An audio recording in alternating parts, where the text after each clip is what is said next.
Of the day. We'll see how this goes. Right now, by the way, apparently Mikoel, or Mikoel, or however you want to say it real quick, Grandmaster Zerk player, going off of his Twitter. Okay, cool. Wait. Or, no, not Zerk. I don't know what race he plays. I guess Terran? Okay. I've not heard of the guy, though. Good deal. Yeah. Know so much about Oh, look at all these people retweeting and tweeting about what's going on. You guys are wonderful. Thank you, Jack Attack, bo3, and many others. But guys, welcome to the Lycan League. Oh, I forgot to get Lycan's logo up. Give me a sec here. Yeah. Good start. Coming out the gate strong. Forgot to put Game Heart overlay in this folder. Good. We came prepared today. I thought I had set this up actually. I guess I had messed it up earlier, but what is logo here on the top right? All nice and boom. All right, folks. Welcome to first cast of the day. First cast of the Lycan League. And spawning here in the top left corner of the map, it's going to be the pink Zerg player, Neuro. Also Neurozerg. In the bottom right, as the blue Terran, it's Mikoel. Big shout out to Rotate Owls, by the way, just reset for 16 months. What a great way to start off the cast. We've seen a little bit about this, but guys, I want to stress something really quick. A lot of you are in, I can see channel already like, oh, why you do not pick up Velo versus QXC?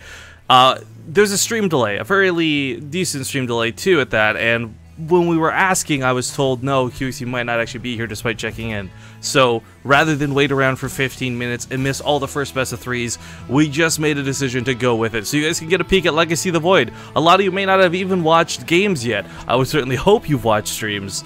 But don't worry, there's so many good players playing today that you will get your pick of the litter. Now, Terran, I think, has had some interesting changes. I definitely feel that it's had the least impact on changing the actual gameplay, as far as like if you're playing Bio, you still got the same units. You play Mech, you add in the Cyclone. But Zerg have a lot of really cool changes. And I think one of the biggest ones, of course, is the way early game works for them. You know, you get Burrow Tier 1, which leads to Tier 1 Roach Burrow because they come built in with it. Ravagers are hard to deal with. Lurkers are kind of okay. I'm still not sold on Lurkers. There's some cool situations for them. But I think a lot of the really cool Zerg stuff comes from their new Hive tech. You get Adrenal Glands, which is a kind of insane upgrade now. It's like 40% increase on Lings. Vipers have this really cool anti-air ability. Ultras have +7 armor. Like, what? You want to hear something really Terran biased that I thought yesterday and felt immediately ashamed of? What was that? The reason that Terran just doesn't get like that many new units or new like abilities or stuff is because it's already the best designed race. Oh. I immediately felt kind of bad thinking that. Well, anyone who's fought against the Cyclone will say, yeah, they're pretty cool. It is, I mean, I was thinking just because in terms of people like bring up the Cyclone, and it's overpowered, right? But like, what role does Terran desperately need? And I know Blizzard says that they want something that's kind of like a, you know, it can go out in the field and it can build stuff, but not in SCV, so whatever that means. But, I mean, otherwise, I don't know, like, I think Zerg desperately needed something that broke force field in the beginning, so I don't actually mind Ravagers. Of course, they're going to be nerfed too, though. Vipers desperately needed, or something desperately needed to deal with the air issues that they had in Heart of the Swarm. Protoss really didn't need more splash, but whatever, it works. we'll talk about Protoss when they come up later, because there's a lot to be said about the way they interact with a lot of things right now. But two Reapers do get back towards the main. The one thing I'm a little bit worried about too, we've expressed this over the last couple days, and even in our very first cast yesterday of the Legacy of the Void Alpha or Beta here, Alpha, where we're not sure just how much folks are going to be willing to use the new changes. I do think a lot of the new things are very strong, but as we see here, this is a very typical opening as far as what you used to see in Heart of the Swarm.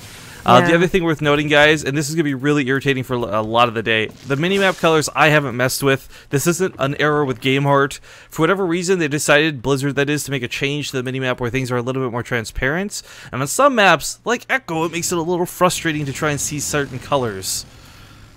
I was shocked. I hadn't seen this yet in my play, where the main is just white for Michael. Like, what the... Yeah. It's just white to me. Like, that's stupid, but Yeah, it's a problem. But these Hellion openers actually, I mean, you're talking about some people doing this normal stuff, and actually Neuro still looks like he's doing normal stuff with like a Roach opener, right? Yeah. But I don't know. I get the feeling that there's going to be so many Ravager rushes, first of all, and Roach openers and Roach Hydra play, Roach Hydra Lurker, Ravager Hydra Lurker, etc., that Hellion openers aren't going to feel that useful.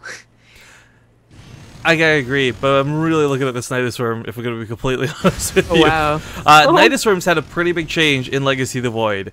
Now, of course, keep in mind, guys, this is like day 2 of everything being live. It's the first time a lot is being seen, but it's also the first iteration of things. There's going to be some changes. But Ravager's morphing in, Roach is on the way, and Nidus Worms have this cool new change where they can't actually be targeted down until after they're out of the ground. So there's no more grabbing the Nidus Worm when you see that dirt mound building up. You have to put your army on top of it, but you can't actually attack it until it's unburrowed.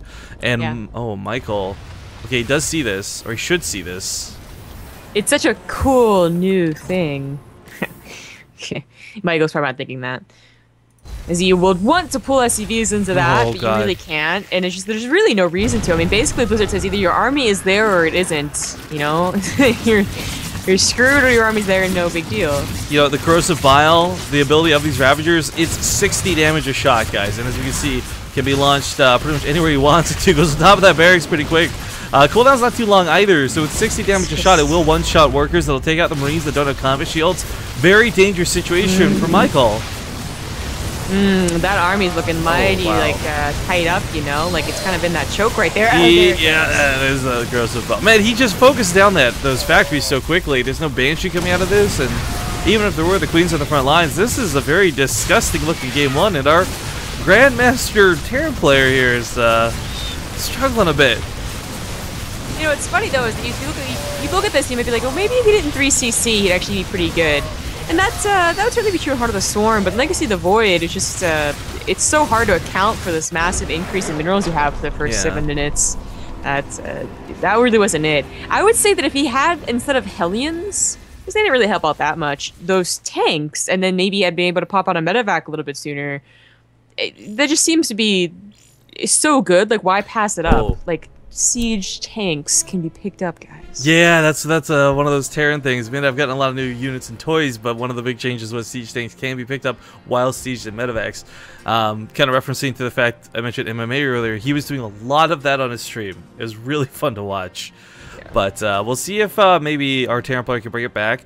I mean, one of the crazy things is, what we saw right there in that game, though, is a good example of a player who he played standard to what has been standard for a Grandmaster player for the last 2 years of Heart of the Swarm. You know, like, cool, you nailed it. Too bad it's Legacy of the Void, and new units, new changes, everything is so strong, you can't ignore it. You can't just play standard anymore. You have to adapt to the climate, and Neuro takes a very nice game 1.